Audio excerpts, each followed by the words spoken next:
Bismillahirrahmanirrahim. Assalamualaikum warahmatullahi wabarakatuh. Alhamdulillahi rabbil alamin. Wassalatu wassalamu ala ashrafil anbiya'i wal mursalin Sayyidina Muhammadin wa ala alihi wa sahbihi ajma'in. Amma ba'du. Perkenalan, nama saya Muhammad Farhan dengan NIM 2101010060.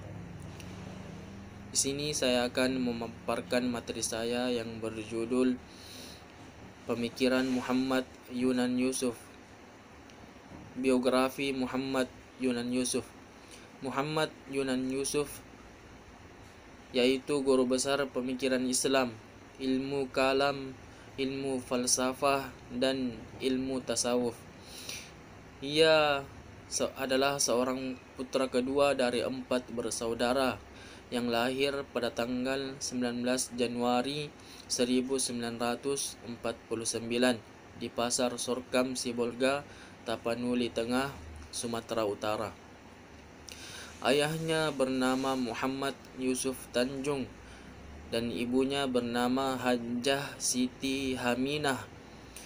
Pada usia 6 tahun, Muhammad Yunan Yusuf memulai pendidikannya di Sekolah Rakyat SR Negeri dan Madrasah Ibtidaiyah Tarbiyah Al-Ikhwan Fiddin Al-Islam di Pasar Sorkam, Sibolga.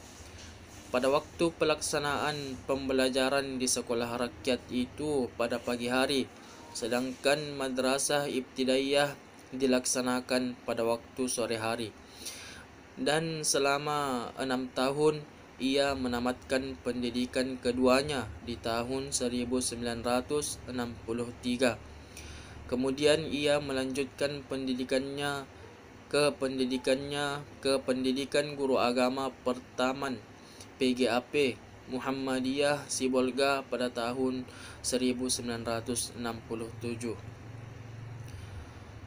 Pemikiran Muhammad Yunan Yusuf. Muhammad Yunan Yusuf memiliki salah satu karya tafsir yang berjudul Khultum Azim atau Budi Pekerti yang Agung, yang diambil dari ayat Quran Surah Al-Qalam ayat 4. Pilihan ini ditentukan berdasarkan tema general yang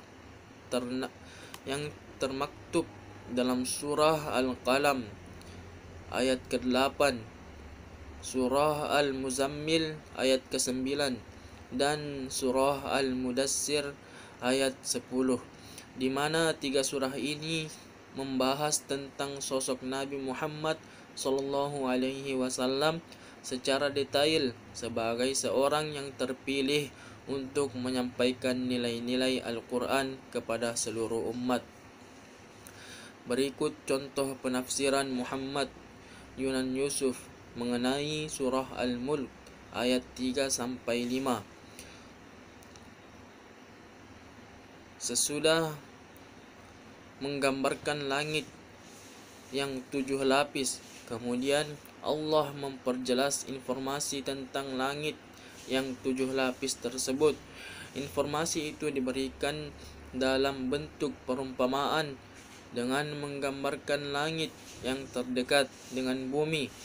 Sesungguhnya kami telah menghiasi penciptaan langit yang dekat, yakni langit yang dekat dengan bumi, yang bisa dikatakan sebagai langit pada lapisan yang pertama, dengan lampu-lampu raksasa yang pada hakikatnya menjelma sebagai bintang-bintang. Dan kami jadikan bintang-bintang itu alat-alat pelempar atau sebagai alat untuk memanah dan merajam setan. Dan kami sediakan bagi mereka, setan itu, siksa neraka yang menyala-nyala, api yang sangat besar.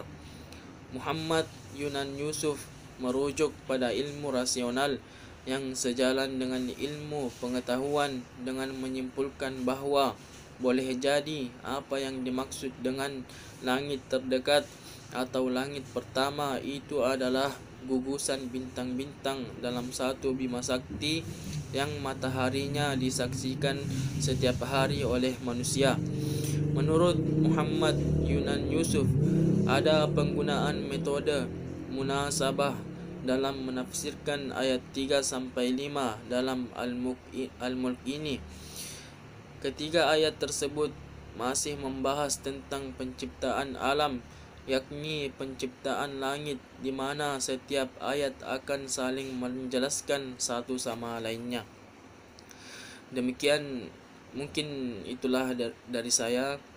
Wabillahi taufik wal hidayah. Wassalamualaikum warahmatullahi wabarakatuh.